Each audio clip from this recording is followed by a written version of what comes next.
Hello, and welcome. From idea to unstoppable momentum. I'm your guide on this journey, and if you've ever found yourself staring at a blank page, a dusty gym membership, or a dream project that feels perpetually out of reach, then this audiobook is for you. We're going to dissect the art and science of starting, sustaining, and succeeding, drawing insights from the brightest minds, the latest research, and yes, even a few ancient squirrels. The gravity of starting. Why the first step feels like climbing Everest. Let's be honest, shall we? Starting anything new feels like trying to launch a rocket with a rubber band. You have this brilliant idea, perhaps to write that novel, learn a new language, or finally organize your digital life. It glimmers with promise, a shimmering beacon of future glory. Then, reality hits. The inertia. The boundless, crushing inertia that makes getting off the couch feel like a hero's journey. Why is starting so hard? Dr. Robert Cialdini, in his work on influence, talks about the principle of commitment and consistency. The moment you commit to something, even mentally, your brain starts looking for ways to be consistent with that commitment. But before that commitment, before that first small step, your brain is quite content to chillax. It's efficient, you see. Why expend energy when not absolutely necessary? Think about a squirrel. Yes, a squirrel.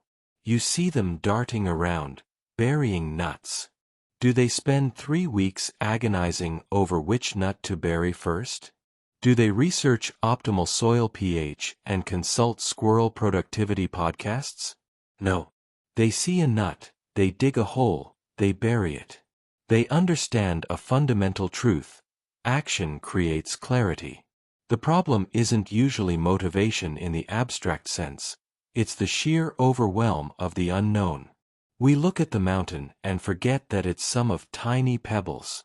James Clear, author of Atomic Habits, brilliantly articulates this with the concept of 2-minute rule.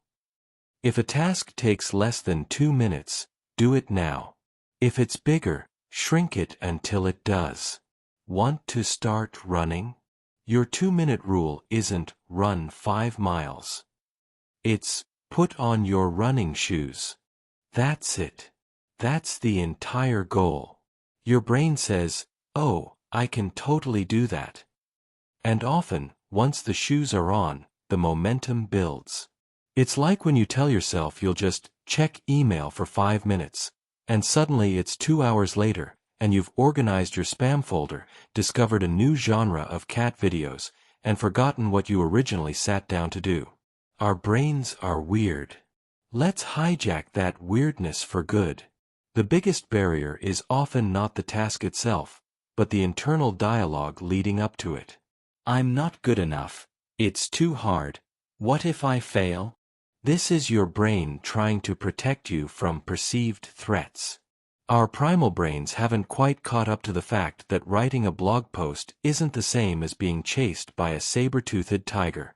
But the physiological response can feel surprisingly similar. Key takeaway: don't aim for perfection, aim for initiation. Break it down until it's ridiculously small. The smallest possible action is your golden ticket out of the starting gate. The momentum machine. How to trick your brain into consistent action. Narrator. So, you've taken that glorious microscopic first step. You put on the running shoes. You opened the document.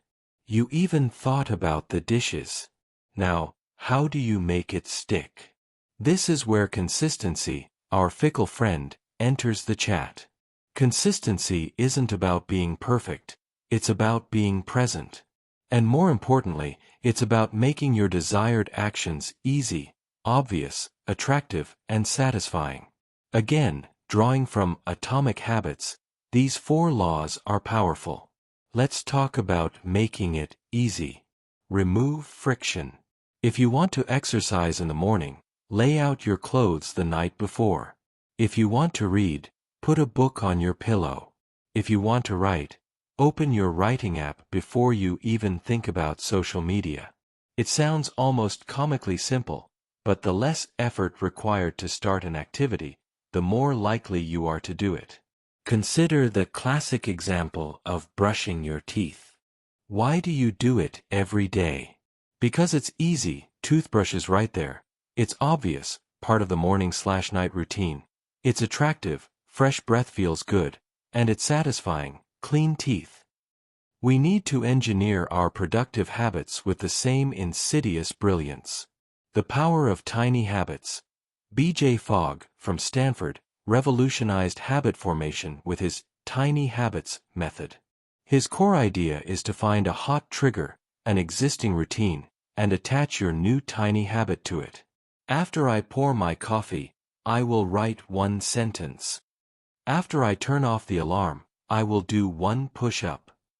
The emphasis is on one sentence, one push-up.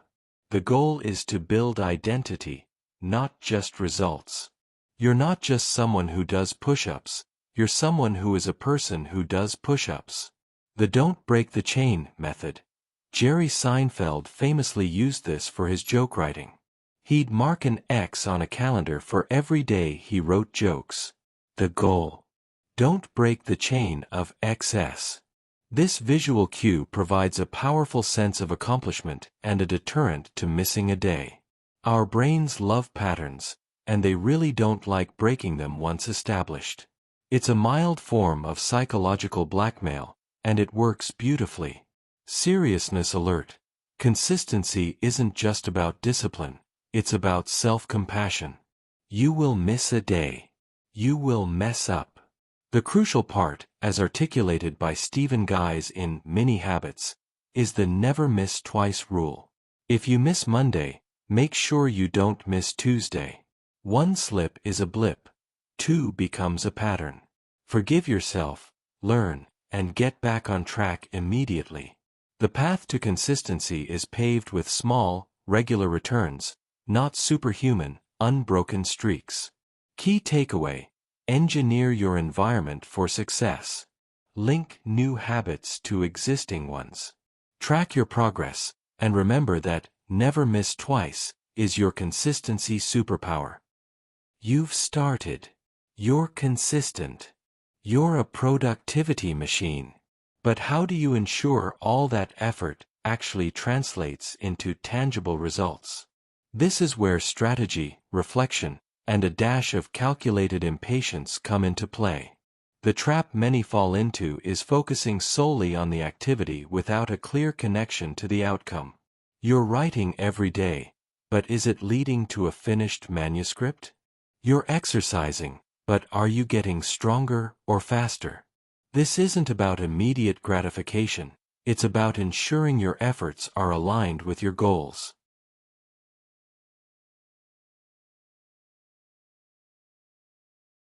Define your metrics, even small ones. How do you know if you're succeeding? You need to define what success looks like, not just at the end, but along the way.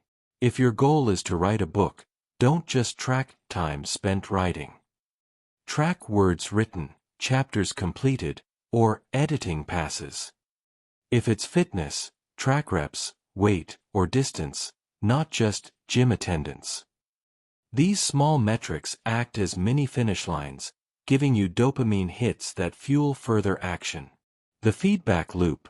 In Grit, by Angela Duckworth, the importance of deliberate practice and feedback is paramount. It's not just about doing, it's about doing, assessing, and adjusting. Are your writing sessions producing quality work, or just word count?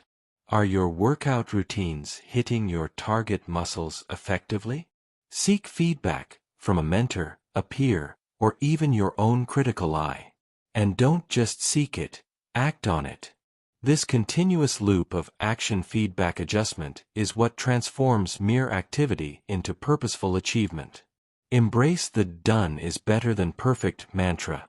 This is a tricky one, especially for those of us with perfectionist tendencies.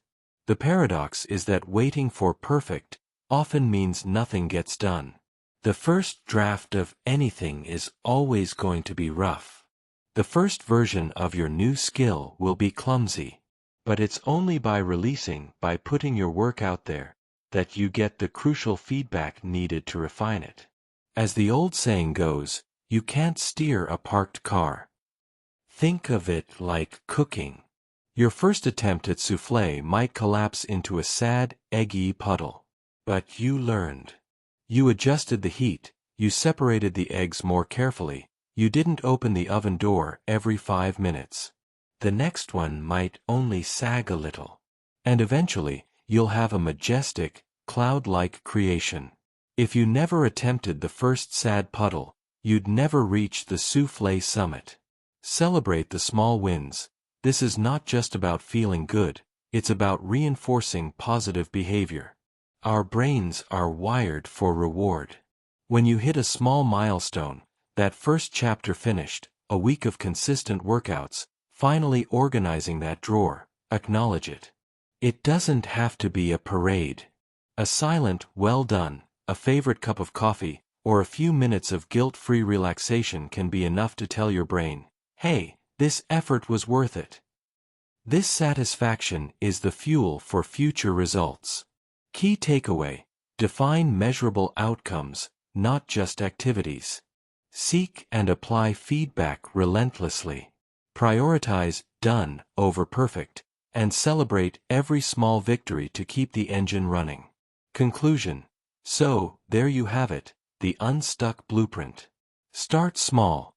Conquer the inertia by making the first step ridiculously easy.